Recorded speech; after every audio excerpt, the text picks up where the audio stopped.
গতকালই 6 দিনের ইডি হেফাজত হয়েছে বড়োয়ান তৃণমূল বিধায়ক জীবন কৃষ্ণ সাহার। আর এবার জানা যাচ্ছে তৃণমূল বিধায়কের আরও নানা রকম কীর্তি। কথা বলবো, প্রকাশ সিনহা রয়েছেন আমাদের সঙ্গে। প্রকাশ, কিভাবে এই নেটওয়ার্ক চাকরি বিক্রি চালাতেন জীবন কৃষ্ণ সাহা? দেখো, তোমাকে বলে দিই, আজকে সকাল থেকেই কিন্তু দফায় দফায় জীবন কৃষ্ণ সাহাকে জিজ্ঞাসাবাদ করা হচ্ছে 6 দিনের কাস্টডি, এবং তার মধ্যেই ইডি আধিকারিকরা তার কাছ থেকে তথ্য এবং প্রমাণ তাদের কাছে রয়েছে সেটা দেখিয়ে তাকে জিজ্ঞাসাবাদ করতে চাইছেন।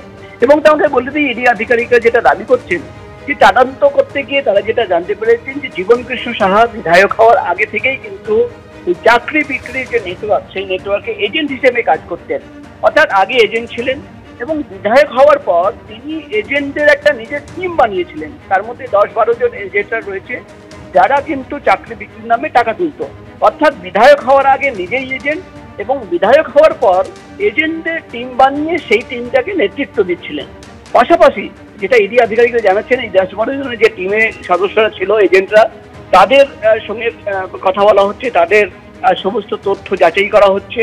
এবং যে চাঞ্চল্যকর দাবি ইডি তরফে করা হচ্ছে যে 2019, 20 এবং 21 এই 3 বছরে যখন চাকরি বিক্রির অভিযোগ উঠে আসছে, সেই সময় দেখা যাচ্ছে যে বিধায়ক জীবন কৃষ্ণ সাহা এবং তার স্ত্রী এই দুটো ব্যাংক অ্যাকাউন্টে 50 লক্ষ নগদ টাকা জমা পড়েছে, অর্থাৎ ক্যাশ টাকা জমা পড়ছে। তুমি জানো, আগেই ইডি সূত্র মারফত আমরা জানতে পেরেছিলাম যে চাকরি বিক্রির ঘুষের টাকা ব্যাংক অ্যাকাউন্ট থেকে ব্যাংক অ্যাকাউন্টে ট্রান্সফার করা হচ্ছে। শুধু সেটাই নয়, নগদ 50 লক্ষ টাকা জমা পড়েছে সেই টাকা একেবারে। এবং বিধায়কের বাবা এবং স্ত্রী দুজনেই দাবি করেছিলেন যে জীবন কৃষ্ণ সাহাই তাদেরকে সেই টাকা রাখতে দিয়েছিলেন।